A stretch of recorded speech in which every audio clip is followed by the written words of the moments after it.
Californians deserve an honest government. They shouldn't have to question the ethics or integrity of their elected leaders. Republicans are acting decisively in order to begin restoring the public's trust.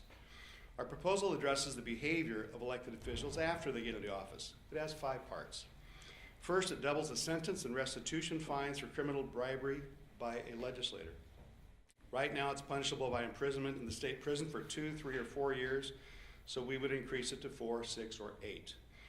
2, it prevents using campaign funds for criminal legal defense, which Senators Calderon, Wright, and Yee are allowed to do under current law. Donors who contribute to a campaign account need to be aware of how it will be used and should be asked before donating to a member's criminal defense. 3, no more payments to the spouse or immediate family member of a member of the legislature for work associated with elections or service in the legislature. Members who pay their spouses and/or children from their campaign accounts are basically paying themselves. And someone who has business before the legislature should not be able to influence legislation by hiring spouses and/or children for what some would call fake employment. Eliminates unlimited contributions to candidate-controlled ballot measure committees. Existing limits of $4,100 ought to be applied to all types of campaign accounts controlled by members. Donors should expect that their contributions will only be used for the ballot measure in question and not be used later for some other purpose.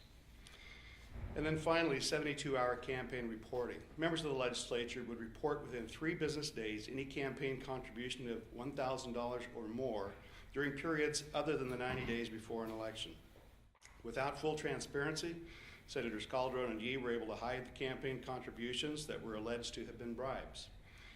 And then finally, there's 2 versions of proposed constitutional amendment to require that all legislation be available in print and online for 72 hours before a final vote. One is SCA 10, which I'm a co-author along with Senators Wolk and Correa.